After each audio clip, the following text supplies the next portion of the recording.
En primer lugar, agradecer a los colegas del Instituto del Campo Freudiano haberme hecho esta invitación, haberme dado esta oportunidad de trabajar hoy con vosotros, sobre todo también porque han habido una serie de imprevistos que realmente se han solucionado de una manera muy fácil, muy rápida. He sido muy bien recibida en la ciudad y eso me hace tener un ánimo contento.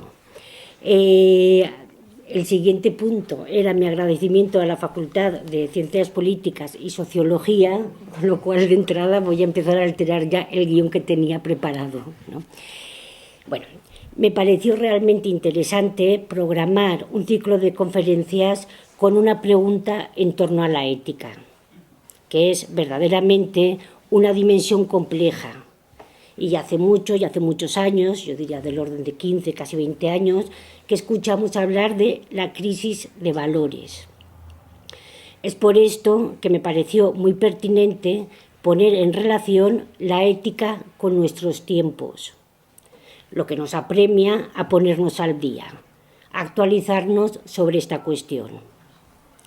Pensé pues también en un título en forma de pregunta: ¿cómo orientarse en el nuevo desorden, que yo lo escribo con un guión en el medio, de des-orden simbólico? Y como la mayoría de preguntas lleva implícita una hipótesis. La mía, voy a decirla ya, creer aún en el síntoma. Creo que para algunos colegas que lleven más tiempo en el campo freudiano les sonará, digamos, esta máxima, yo diría, esta máxima que Lacan pronuncia en su última enseñanza. Para los que no tanto, es lo que espero poder intentar desarrollar hoy. Nuestros tiempos. ¿Cuáles son nuestros tiempos? ¿Desde cuándo contamos? Con estas reflexiones vino en mi ayuda una conferencia del filósofo italiano Giorgio Agamben. Fue una conferencia inaugural en un seminario en Venecia en el año 2006-2007, vaya que no es de hace demasiado tiempo, en la Facultad de Arte y Arquitectura, como os decía, de Venecia. Es un trabajo que se ha recogido junto con otros ensayos en un librito que se llama Desnudez, ¿no? Y hay uno que lleva por título ¿Qué es lo contemporáneo? Se pregunta al inicio, ¿de quién y de qué somos contemporáneos? Y toma la fórmula de Roland Barthes, que tuvo en mí realmente un efecto de fogonazo. Lo contemporáneo es lo intempestivo. Esta idea, que a su vez está tomada del texto de Nietzsche, Consideraciones intempestivas. Es un texto que Nietzsche escribe, digamos, como en su primera fase, siendo aún joven, con 20 y pico de años. Y es un texto en el que él toma, digamos, posición respecto de su presente, después de haber estado trabajando mucho tiempo con textos griegos. Digamos como que su primera parte tiene dos partes. La primera es todo el trabajo de traducción y de estudios que hace de la filosofía y de los textos griegos, y con este dice, ahora voy a decir lo que yo pienso de mi presente, y lo titula así, Consideraciones intempestivas. La idea que desarrolla Giorgio Agamben es contemporáneo aquel que no coincide a la perfección con su tiempo. Esa relación con el tiempo que se adhiere a través de un desfase y un anacronismo. Esto es cita de él. Lo que me parece una primera orientación, es decir, no ser egosintónicos de la época, no estar totalmente sintonizados con el síntoma de la época. Podríamos decir, poder asombrarse de lo cotidiano. Una segunda definición que toma de un poeta ruso, estoy todavía con Agamben, os digo el nombre porque realmente no lo conocía, también lo he descubierto aquí, se llama Osip Mandelstam. Escribió un poema en 1923 titulado Siglo. en el que habla del cambio de siglo. Bueno, también hace una pequeña referencia que la palabra que él utiliza en ruso sirve la misma para decir siglo y época. Entonces, habla del cambio de siglo y la interpretación que extrae Agamben es contemporáneo aquel que mantiene la mirada fija en su tiempo, para percibir no sus luces, sino su oscuridad. Con estas dos definiciones podemos decir que el psicoanálisis es contemporáneo de su época, desde su origen. Incluso hay una convergencia en la estructura del discurso de la civilización hipermoderna, podemos considerar que es la actual, y la del discurso del analista. Esta máxima que acabo de leer, o esta fórmula que acabo de leer, es lo que Jacques Alain Miller plantea en el texto, en la conferencia que dio, que tituló Una fantasía.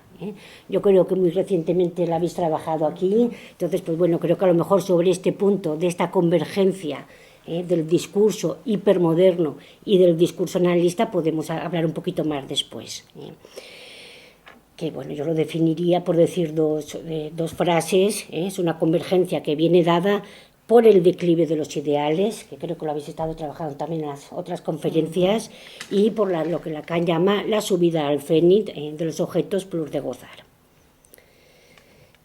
En una entrevista que se le hizo a Jacques Alain Miller en el periódico El Point el 18 de agosto de este año, lleva por título Las profecías de Lacan. Si podéis ir a Google y leerla, os la recomiendo porque está muy bien, ¿no? Encabeza el artículo, o sea, el periodista encabeza el artículo diciendo lo que Lacan hubiera dicho sobre nuestra época. Como os digo, después de una muy interesante entrevista en la que Jacques Alain Miller da su opinión sobre la crisis, la cifra, la ciencia, el dinero. Es decir, son preguntas muy breves y las contestaciones de Miller también son muy breves, ¿no? Entonces, como que es un poco de meneo, de agilización sobre todos estos significantes. Y finalmente le pregunta, ¿Lacan tiene la bola de cristal? Y Miller contesta, no es Nostradamus, pero se puede descifrar nuestro presente en su gramática y entrever el gesto del futuro que nos espera. No, respecto del futuro que nos espera no me atrevería a lo mejor a decir mucho, pero desde luego que sí que me ha servido de orientación para pensar en lo que tenemos que hablar hoy, descifrar nuestro presente en su gramática. Bien. Pienso que esto es lo que hizo Freud con los síntomas, primeramente con los síntomas histéricos, con los síntomas en el cuerpo que habían sido desechados por la neurología, por la ciencia. Pues no había ningún correlato orgánico. Digamos que hoy en día estamos en el punto totalmente, digamos, en las antípodas de esta situación. Acabo de leer que la timidez, la tristeza y la rebeldía se van a considerar nuevas enfermedades y van a estar en la lista de tratamientos mentales en la próxima edición del Manual de Psiquiatría, del DSM, no sé por cuál van ya, pero 5 será ya. Bueno, probablemente habrán detectado el gen de la timidez, les pondrán sus colorines en estos mapas que se hacen, y deben ya estar en marcha todos los estudios pilotos para la medicación. Pero bueno, hay también un artículo de Miller que dice las buenas noticias del progreso. Dice, las buenas noticias del progreso es que eso falla, solamente eso falla. Bueno, volviendo a Freud, él escucha los malestares, les da un estatus de síntoma, los clasifica, les supone un origen, una etiología. Y esto comienza a hacerlo Freud sobre 1900. Pero los psicoanalistas de hoy también tenemos que hacer un proceso parecido. Es decir, dar estatuto de síntoma a fenómenos que han caído bajo los eslóganes actuales del tipo lo hace para llamar la atención, es hiperactivo, es desafiante, que a lo mejor a partir de ahora pueden ser hiperactivos tímidos o desafiantes a ver cuál era el otro que va, o desafiantes tristes. A lo mejor vamos a tener también, ver cómo nos manejamos con estos significantes que van a recibir del campo del otro y realmente hay que hacer este trabajo para poder extraer, como dice con esta expresión que me ha gustado mucho, extraer la gramática de esta disfunción. Lo noto mucho en el trabajo que hago con menores, como os decía, con menores que están en los servicios de protección, que normalmente trabajan con educadores. La mayoría de educadores, muchos son psicólogos, entonces ya viene con todo el catálogo prescrito de lo que le pasa a los niños, ¿no? Entonces ellos ya vienen, les dicen, trabájale la autoestima, quiere llamar siempre la atención, y se trata muchas veces de hablar con ellos para ir rescatando justamente lo que cada niño tiene de particular, el modo particular en el que el niño se presenta el malestar que tiene. Y puedo decir, hay algunas asociaciones con las que trabajo más, con las que ya llevo bastante más tiempo trabajando, haciendo un trabajo con el equipo educativo, o sea, que van habiendo efectos y pueden aprender a leer más del lado de lo singular del síntoma de cada niño y por tanto ir buscando la solución que para cada uno, que estas etiquetas machaconas de lo hace para llamar la atención, a veces en psicosis gravísimas, es decir, te va a llamar la atención, pero ¿no? Hay que poder verlo de otra manera, ¿no? O sea, hay pues este primer momento en el que Freud concibe el síntoma como un mensaje cifrado, un mensaje dirigido a un otro, del cual se desconoce el contenido y el destinatario, y que se descifra precisamente hablando. Por eso hace falta el tiempo para desplegar la cadena significante, para que vaya tomando relieve la posición subjetiva de la persona que ha venido a hablar. Y del lado del analista hace falta el tiempo también para hacer un cálculo de cómo se puede acompañar a cada sujeto. Me parece que esto forma parte de la responsabilidad del analista. Bien, dejando hablar es como Freud formula las leyes del inconsciente. Él llamaba condensación y desplazamiento, Lacan lo rebautiza metáfora y metonimia. Hay un breve periodo que yo llamo optimista de la obra de Freud, es decir, hasta 1914, es decir, hasta Introducción al narcisismo, o digamos hasta la Primera Guerra Mundial. Hasta ese momento Freud tenía la idea de que hay una verdad amordazada en el síntoma. Y una vez liberada vía significante, el síntoma desaparecía. Pero después de este inicio, digamos que hacia 1920, se produce un viraje tanto en la teoría como en la técnica. Bueno, si os dais cuenta un poquito que es el tiempo que dura la Primera Guerra Mundial. Lo que encuentra es que hay algo en el síntoma que se resiste al desciframiento de la operación significante. Y más allá del desciframiento significante quedaba algo que lo llamó en primer lugar reacción terapéutica negativa.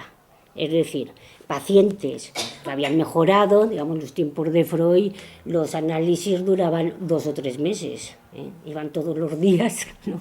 Pero duraba 2 o 3 meses, digamos, otro momento histórico, otro momento de trabajar. Entonces iban las pacientes, su mayoría histéricas, con sus síntomas, hablaban, bueno, pues creo que la mayoría conocéis un poco cómo trabajaba Freud, los síntomas desaparecían y al poco tiempo volvían a aparecer con mayor gravedad, con mayor insistencia. Entonces Freud dice, ¿pero qué pasa?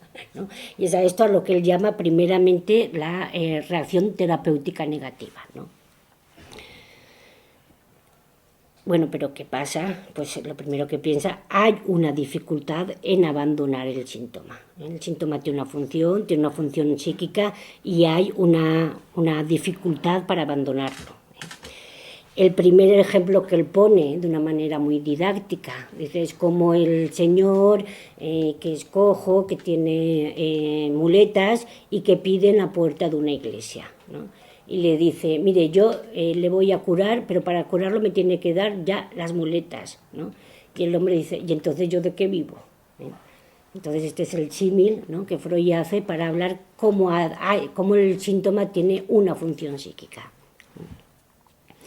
Bien, vemos que no es tan fácil abandonar un síntoma y más adelante, hacia 1920, retoma lo que ya había planteado como una compulsión a la repetición, que le llega a formular su concepto de pulsión de muerte. Es decir, en esta primera época, digamos en la que yo llamo optimista, es cuando escribe el texto repetir, recordar y elaborar, en que su idea básica es que lo que no se recuerda se repite. Por eso hay que hacer recordar, para poder elaborar, poder, digamos, poner simbólico y para que desaparezca el síntoma. Pero en lo que se encuentra es con que hay una compulsión a la repetición. Volver a hacer lo mismo. Bien, esto que no pasa por el significante tiene una fuerza que comanda al sujeto a repetir actos, acciones, pensamientos que no le sientan bien. Que al fin y al cabo es esto un poco lo que Freud encuentra, que hay una satisfacción en el síntoma, hay una satisfacción en el sufrimiento que produce placer psíquico. Entonces vamos a considerar dos dimensiones del síntoma. Una en relación al otro, digamos, una en relación, por seguir un poco en este tiempo de Freud, al otro que Freud piensa que el síntoma está dirigido. Es decir, la parte significante del síntoma. Lo que cada uno puede desplegar de su vivencia personal, de su malestar. Y lo que es... a ver, aquí creo que tengo algo muy bien escrito. Entonces tenemos, digamos, el síntoma en su relación al otro, todo lo que se puede desplegar de la cadena significante, todo lo que se puede poner en palabras, y hay esta otra parte del síntoma que tiene que ver justamente con esta fijeza y con esta repetición.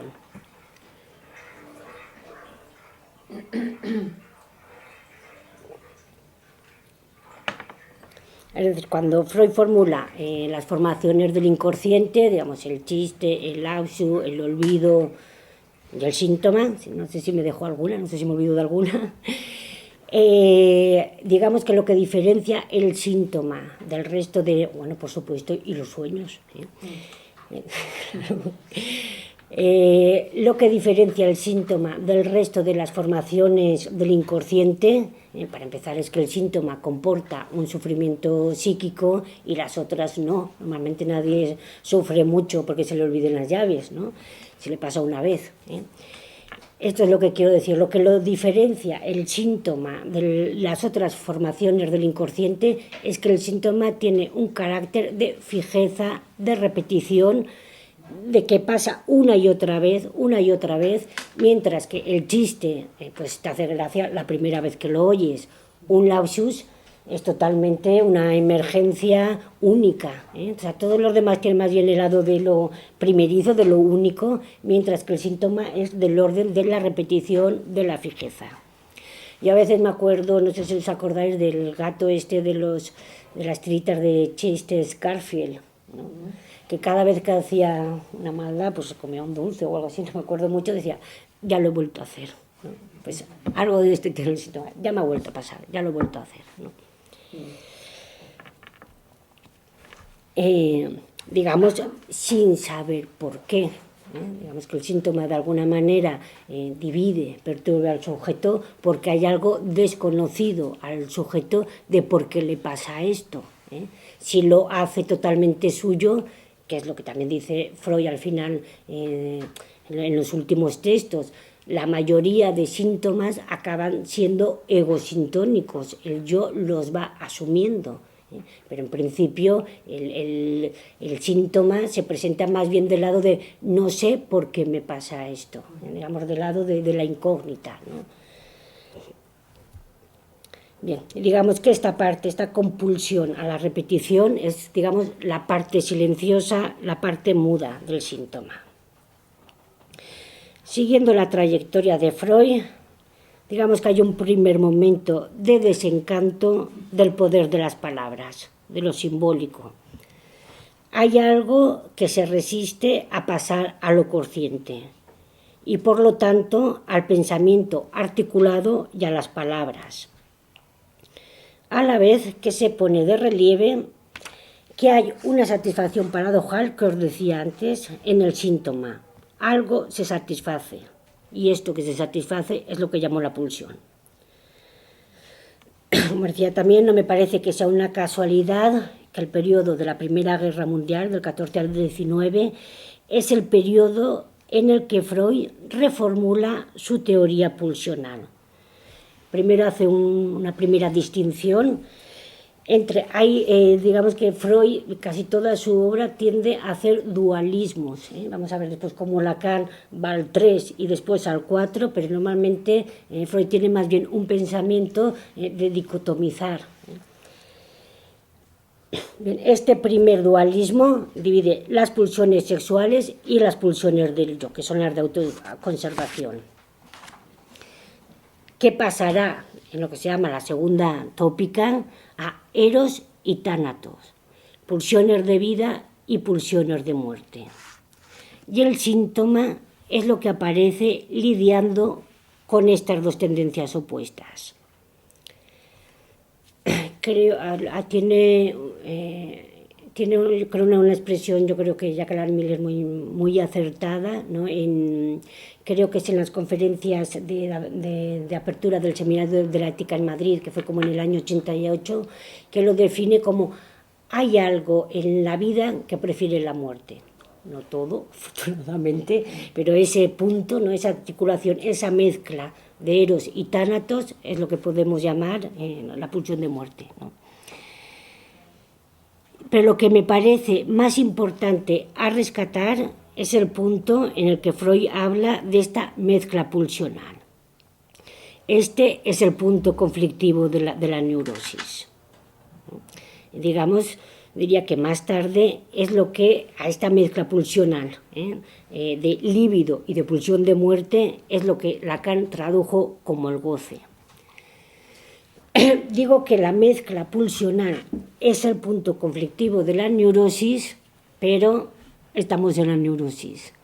Digamos, es más, a veces es mucho más complejo cuando, digamos, hay lo que Freud llama la desmezcla pulsional. Lo nombra muy poquitas veces al final de su obra, no sé si es en los textos de escisión del yo. Y lo que viene a hablar lo que viene a decir de la desmezcla pulsional, que suele aparecer en la psicosis, y es cuando aparece directamente pasajes al acto bestiales, suicidios, mutilaciones. Entonces, pues mejor que esté un poco mezcladita, ¿no?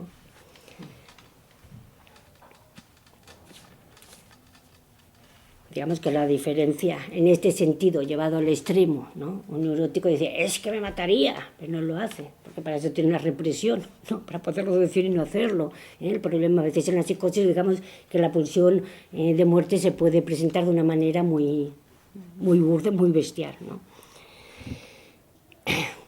Bien, la Primera Guerra Mundial mermó la juventud europea, es cuando se acuñó el término generación perdida, que en estos momentos se ha vuelto a reeditar con otro sentido para los jóvenes de hoy en día, con un porvenir que parece bastante incierto, aunque, bueno, están dando respuestas a nivel planetario. Yo creo que soy de las pocas personas que yo conozco que soy bastante optimista, ¿no? Y pienso que los jóvenes van a encontrar soluciones. Pienso, a pesar, ¿no?, de toda la maquinaria, ¿no?, que que mueve el mundo, como ya vio Freud, ¿no? Y de todas estas tendencias inherentes al ser humano.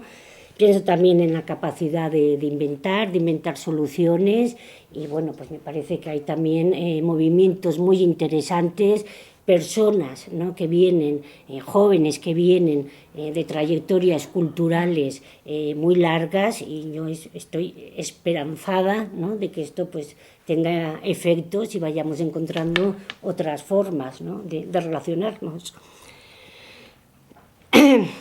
Bien, como os decía, estamos después de la Primera Guerra Mundial.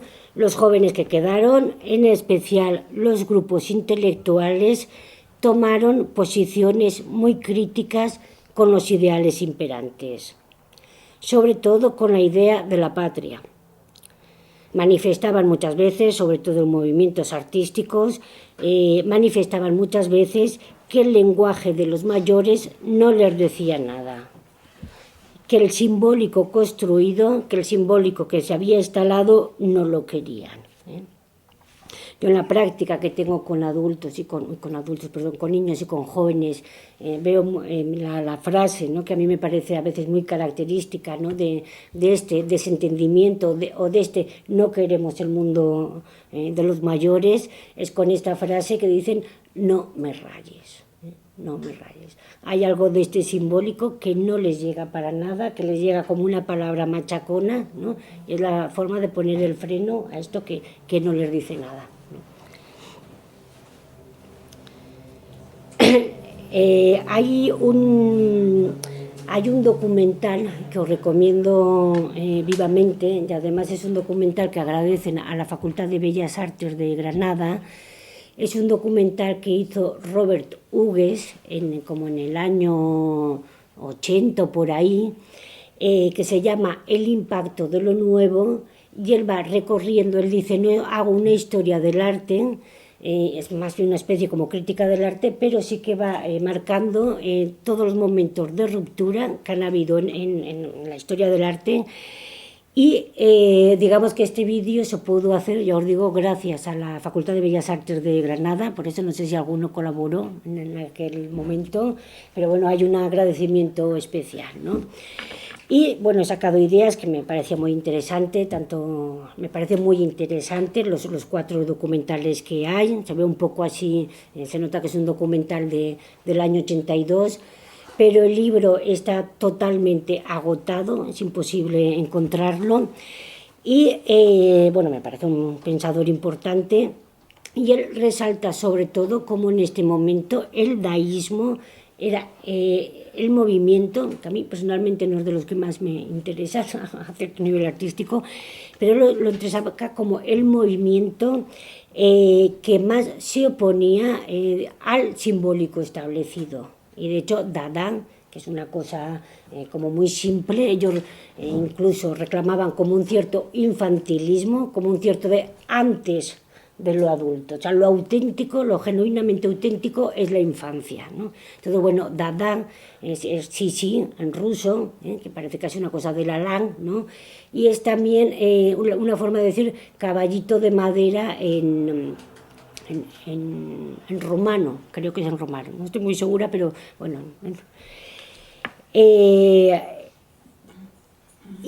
Bueno, os decía cómo en esos momentos, ¿no? O sea, que ya hace bastante, o sea, ya hay, digamos, una protesta de decir: el nombre del padre que hay en estos momentos no nos sirve. Y de hecho, sí. ¿El documental cómo? Sí, el impacto de lo nuevo. El impacto de lo nuevo. Que escriba el nombre del señor, porque en mi inglés están ahí, así.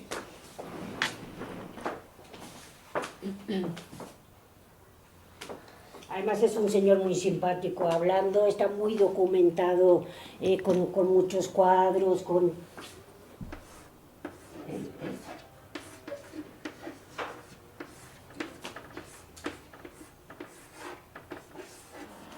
y lo encontráis en YouTube.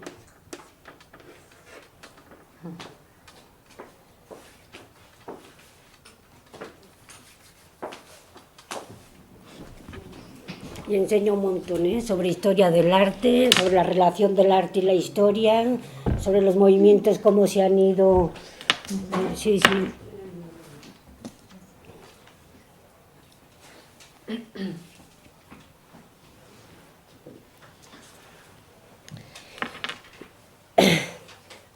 Bien, os decía así como uno de los lemas del dadaísmo era, lo decían tal cual, construir una ley nueva no contaminada por el lenguaje de los mayores.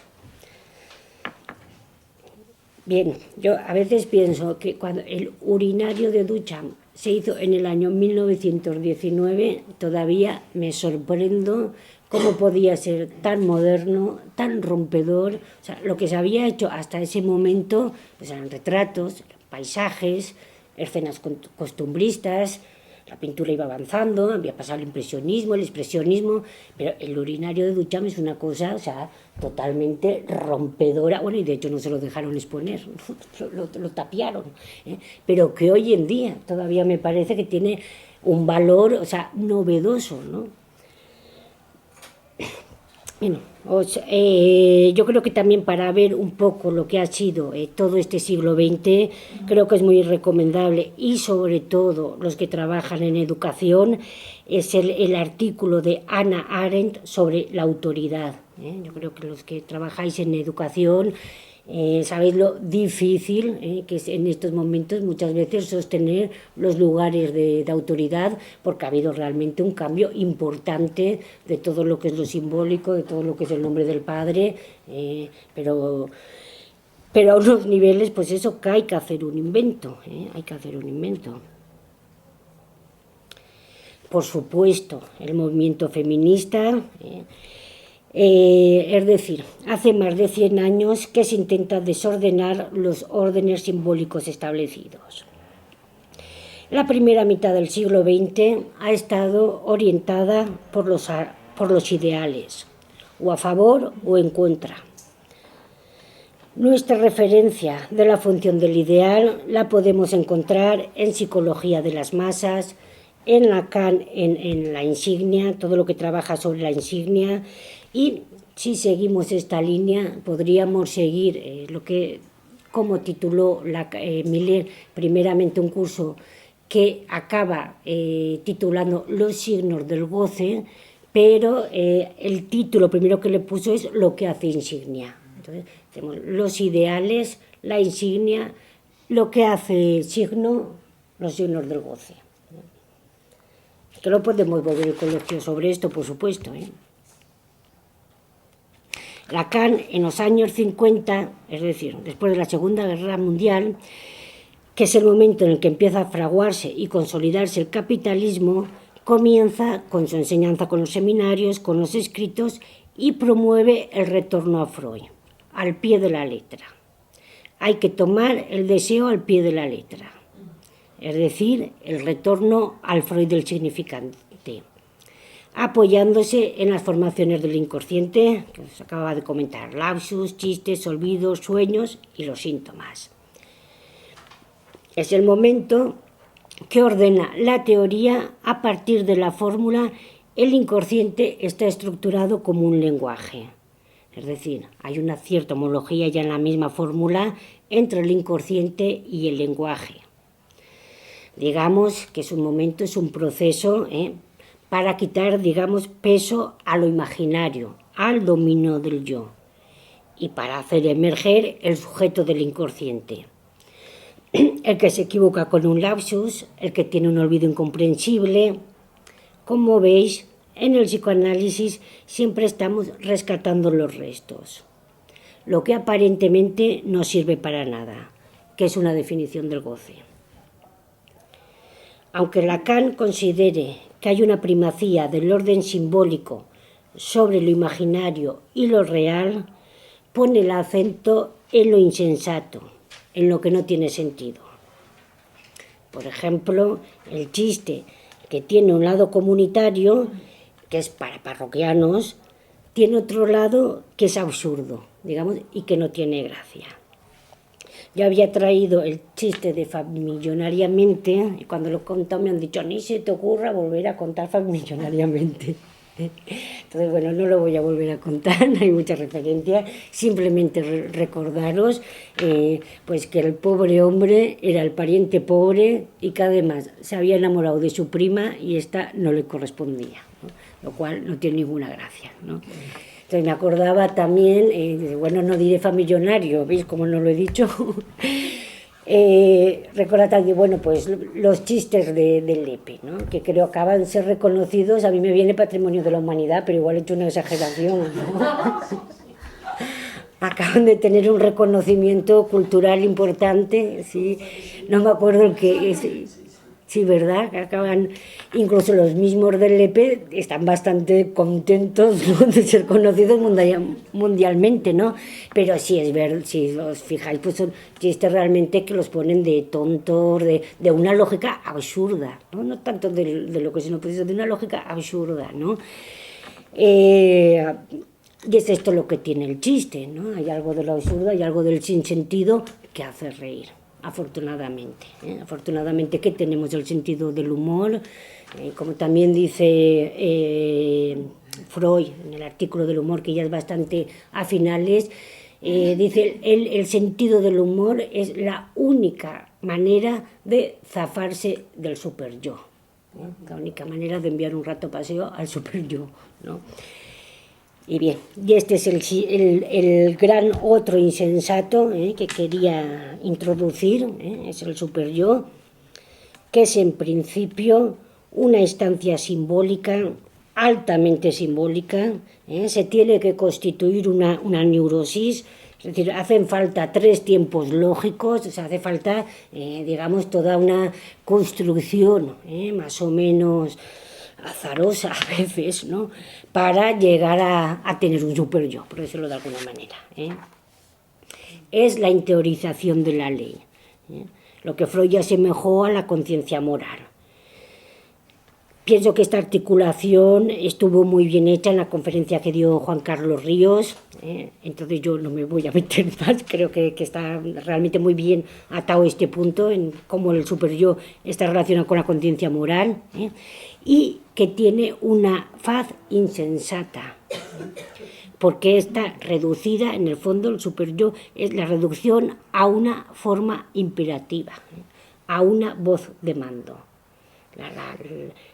La voz del super yo es la que dice ¡calla!, ¿no?, la que viene de esta manera. Yo, pensando estos días también, me acordaba cuando hacía crucigramas, hace ya muchos años que no los hago, o sea, voz de mando, ¡ar! Yo, como no he hecho la mili, nunca sé si es verdad o no, me suena un poco a cómica, aunque yo os digo que el super yo no es nada gracioso, ¿no? Pero el super yo sobre todo es voz de ¡ar!, ¿no? Se para, ¿no? Pero sin sentido, ¿no? Aquí haría un apunte para diferenciar lo que es del orden de la moral, como lo que se transmite en la cultura como modos de gozar, que tiene un lado civilizador y por tanto tiene que ver con el super yo, y por esto mismo que tiene que ver con la cultura va variando. Estos días, bueno, estos días no, porque me ha pasado varias veces, entonces últimamente me ha vuelto a pasar. Sabemos que los casos son uno por uno, pero es más o menos una misma situación, ¿no? Son jóvenes estudiantes que están en la universidad, que en el primer curso suspenden un montón, ¿no? Y los padres le dicen, ¿y esto qué es?, ¿no? O sea, no te pienses que voy a sacarme los cursos por año, ¿no? Pero bueno, ¿a ti no te da vergüenza plantearlo así? Dices, no, yo tengo 20 años, tengo que disfrutar, la mayoría lo sacan en 7, 8 años, yo voy a ver si... Claro, para la gente que estamos cerca de los 50, ¡ah! Pero bueno, y finalmente, como tengo varios jóvenes así, se van haciendo sus arreglos, van estudiando, luego se meten sus estresones y sacan 3, por supuesto que todo no, porque no van a estar tanto rato estudiando, ¿no? Y los padres, que nosotros trabajamos los dos ahí porque queréis, en fin, creo que estos chicos no son irresponsables, por decirlo de alguna manera, ni superyoicos, Sin embargo, cuando la gente de mi generación, bueno, creo que es hasta inimaginable tener esa conversación con los padres, ¿no? Es que yo es que, ¿no? O lo que pasa ahora, que tal los padres pueden ir a recoger a los hijos, a las hijas, a las 5 de la mañana al botellón, ¿no? En mi época nos hubiera dado risa eso, hubiera sido surrealista totalmente plantear, ¿no? Pues son modos diferentes, ¿no? de la cultura, ¿no? Bien, como ejemplo de la severidad del superyo y de las consecuencias que puede tener la severidad del superyo, yo recomendaría que vierais la película La cinta blanca de Haneke, que creo que es un modo muy, muy claro, ¿no? de ver los efectos, ¿no? Bien, os decía, me parece que la conciencia moral tiene que ver con el superyo, la moral tiene que ver con el superyo, mientras que la ética tiene más bien con el modo de tratar el goce, con el modo como cada uno trata su paradoja fundamental. En nuestra época, en la época de la globalización, podemos decir también porque lo estamos leyendo, digamos, de las personas que nos orientamos, por Miller, por Laurent, por otros psicoanalistas que trabajan más específicamente sobre estos temas. Estamos en la época de la globalización, digamos, hay un imperativo de gozar, hay el derecho al goce. Yo creo que en el ejemplo que os he puesto de los estudiantes se ve muy bien. Está por supuesto que uno tiene derecho a ir de fiesta cuando es joven, ¿no? Cuando nosotros lo podemos ver a lo mejor mañana, con el seminario de mañana, hubiera sido más un goce de la transgresión, ¿no? Te vas de fiesta sin que tus padres se enteren a qué discoteca te has ido, ¿no? Y eso era un plus, ¿no? De pasarlo mejor, que le habías dicho voy aquí y te vas allá, ¿no? Pero aquí ahora te recogen, en fin, son modos diferentes. Pero sí que hay, digamos, como todo el mundo tiene derecho al goce, ¿no? Y me acordaba también, no sé si lo habéis visto, si veis capítulos de la serie Mad Men, está muy bien, a mí me parece que está muy bien hecha, que es el momento en el que empieza a fraguarse el capitalismo, se ve muy bien cómo venden humo, ¿no? Como lo que después ha sido ya directamente material tóxico, en ese momento era humo, y a mí lo que me sorprende es como los personajes están todo el rato bebiendo, pero bebiendo whisky, bebiendo ron, a las 8 de la mañana se reúnen con el whisky y todo el tiempo fumando, Hay 4 o 5 hombres y fumando, ¿no? Pero incluso mujeres embarazadas, que a mí hasta me parece políticamente incorrecto, mujeres embarazadas que están fumando esos cigarrillos largos americanos, lo apagan y se encienden otro, ¿no? O sea, como ya había un empuje, ¿no? Digamos, fuma lo que quieras, bebe lo que quieras, ¿no? Bien, tiene muchas cosas buenas esta serie, ¿no? Bien, Éric Laurent ha trabajado, como decía, muchos artículos esta cuestión. Uno de ellos que os recomiendo también, La sociedad del síntoma, en el que habla el peso de la relación al goce. Dice él, el sujeto se ha aliviado del peso de los ideales, pero ahora tiene el peso del empuje a gozar. Bueno, me llamó mucho la atención, porque claro, estaba pensando en estas cosas, entonces es cuando te das cuenta, si no a lo mejor ni siquiera te das cuenta y eres egosintónico con tu época, ¿no? Me llegó pues una carta para recoger firmas para modificar lo del Senado, estas pues, que nos suelen llegar a casi todo el mundo, ¿no? Y estaba firmada diciendo, goza de difundirlo. Hasta esto es una exageración, ¿ya? ¿No? En fin, la misma publicidad tiene muchos eslóganes de ¿por qué conformarte con menos cuando puedes tener más? ¿No? Podemos añadir, hay un empuje a gozar de lo nuevo, hay un culto a lo nuevo, una valoración de la juventud, no se quiere envejecer, hay una exigencia de lo nuevo. Yo tengo incluso compañeros que dicen, yo es que me acabo de comprar el último aparatito de eso y me entero que ha salido otro y es que ya me lo quiero comprar, O sea, que creo que es algo bastante extendido, ¿no? Creo que esta exigencia de lo nuevo es una de las marcas de nuestro tiempo. No siempre fue así, muchas veces se valoró más bien lo antiguo. Antes lo nuevo, digamos, era una dimensión, más bien del lado de lo novedoso, y ahora más bien lo nuevo son objetos. y por tanto, como tal, lo nuevo cada vez dura menos. Y de esto yo creo que tenemos toda la experiencia de ver cómo las cosas cada vez duran menos, ¿no? Que se hacen casi de usar y tirar. Hay una novela de Paul Auster que habla de esto, y ahora lo menos también 20 años, no me acuerdo el título, pero habla de esto, cómo es tan rápido la fantasía en aquel momento que él monta del desecho de los objetos, que en las ciudades eran todo montones y montones, digamos como de basureros, ¿no? De objetos desechados, ¿no? ¿Os acordáis alguno de esta novela, del título? No. Sí. Bien. Lo que dice Miller sobre esta cuestión, que también podéis encontrarla en el otro que no existe en los comités de ética, dice, es un falso nuevo, porque está programado. Y es esto en lo que podemos ver su carácter sintomático, en la repetición de ir a buscar lo nuevo. Y como nos enseñó Freud, en esta repetición uno se encuentra con lo más viejo, con lo más antiguo de cada uno. Bien.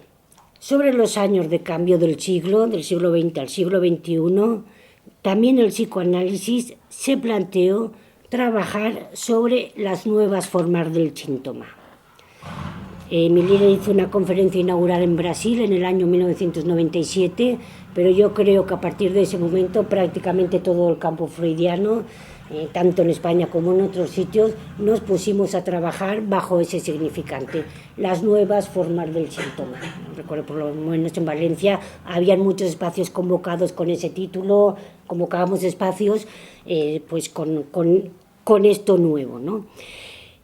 Pienso que fundamentalmente lo nuevo que apareció en ese momento como para ponerse a trabajar en ello fue la forma en la que se estaban dando las adicciones a todo tipo, tanto las tóxicas como todas las otras variantes de adicción al sexo, adicción a la tele, adicción, uno hoy en día puede ser adicto a lo que quiera, ¿no? Por otro lado, por esta cuestión, ¿no? del objeto del plus de gozar puesto, digamos, en el cenit de la cultura, uno puede tener los objetos que quiera. Bueno, no quiero que se me pase, lo digo aquí, luego si algún caso lo podemos retomar. ¿Habéis visto la película Vergüenza? Que creo que no la han traducido, Shame o algo así en inglés, que tiene... Sí. Sí. Pues esta la podemos retomar a lo mejor en el coloquio, porque me parece que puede explicar muy bien el sujeto hipermoderno. Bien, el otro eje que se comenzó a trabajar, digamos, en este cambio de siglo fue el eje ansiedad-depresión y por otra parte la clínica infantil, sobre todo en lo que se llamó la hiperactividad, el TDAH. Incluso no solo respecto a las nuevas manifestaciones sintomáticas, sino respecto también de las estructuras. Se puso en evidencia que habían casos que no se podían explicar por la clasificación clásica del psicoanálisis. Mirad que es minimal, porque es neurosis, psicosis y perversión. En un primer momento se les llamó los inclasificables. Es decir, algo no se podía diagnosticar por la, digamos, distribución clásica en torno al nombre del padre o su forclusión. Digamos que este estudio permitió reorganizar la clínica, sobre todo haciendo una amplitud de miras en lo que llamamos la psicosis. Yo distinguiría, pues, estar bajo el influjo del empujo a lo nuevo y acoger lo nuevo, o para no ser tan equívoco, para acoger lo novedoso, acoger las nuevas modalidades de goce, que estamos viendo que son del lado más bien del plus de gozar. Cuando Freud empieza a montar su teoría, digamos, más bien era de un orden del menos de gozar. El neurótico se quejaba de que gozaba poco, por decirlo de alguna forma, ¿no? La histérica de que había un deseo insatisfecho, el neurótico obsesivo que había un deseo imposible, y ahora tenemos más bien las formas del plus, del exceso de goce. A veces objetos que vienen, es que no puedo parar, es que no puedo parar de salir de fiesta y beber muchísimo, aunque sea un exceso de la inhibición. Yo esto lo pensaba, sobre todo los chavales estos que se quedan en casa totalmente encerrados, sin contacto, digamos, es demasiada la inhibición que tienen, que no pueden trabajar, no pueden estudiar, no pueden... Os decía, acoger las nuevas modalidades de goce en el momento de su fracaso. Es decir, porque en el momento que están felices nadie acude a un analista. Entonces, pero hay que saber que hay momentos de fracaso y ahí es donde tenemos que poder acoger esto. Para poder separar el elemento de patos, de sufrimiento y extraer la lógica, la gramática que lo sostiene. Otra de las marcas que nombraría como característica de nuestra contemporaneidad, más que el derecho a la felicidad, diría la obligación a la felicidad. Pase lo que le pase a alguien, está obligado a ser feliz. Pues por lo menos tiene la medicación para ello. Y advierte Freud, en El malestar en la cultura. Se diría que el propósito de que el hombre sea dichoso no está contenido en el plan de la creación. Los tres lados por los que acecha el sufrimiento son el cuerpo propio, porque enferma y porque se muere, el mundo exterior, y él en estos momentos lo relaciona con las catástrofes naturales, cosa que sigue ocurriendo también en día, y los vínculos con otros seres humanos. Por supuesto, fundamental. Yo creo que la queja fundamental con la que vienen la mayoría de personas hoy en día es porque no les va bien con nosotros, no les va bien en el vínculo social, en el vínculo afectivo, en el vínculo amoroso. Es decir, son tres cuestiones ineliminables. O sea que la felicidad, digamos que está amenazada por tres cuestiones que no podemos borrarlas de la faz de la tierra. No estoy haciendo una oda al sufrimiento, ni mucho menos, pero me parece que, por supuesto, hay que darle su lugar para poder tratarlo. Justamente lo que permite un análisis es desafectarse del componente sufriente, desnudar las formas patológicas, para encontrar el nudo lógico que lo mantiene, y que es la respuesta que el sujeto ha encontrado. En este sentido, el síntoma tiene un valor de verdad. Representa la verdad bajo una máscara. Y por eso, como decía antes, hay que tomarse el tiempo para verificar el síntoma, para hacerlo verdadero. Solo cada quien puede decir la verdad sobre su goce, que es siempre del orden de lo singular, y que es un hallazgo para el sujeto que llega a tener la experiencia. En este sentido, retomaría la ética en su dimensión de carácter, es decir, lo que es propio de cada uno y cómo hace con esto. La ética está ligada a la acción, como nos ha recordado María José, cómo hacer con lo que no cesa de escribirse. Con lo que aún insiste, con lo que aún está por decir. Y voy a concluir ya con las palabras de María Zambrano: ser fiel a lo que pide ser sacado del silencio. Pues hasta aquí. Muchas gracias.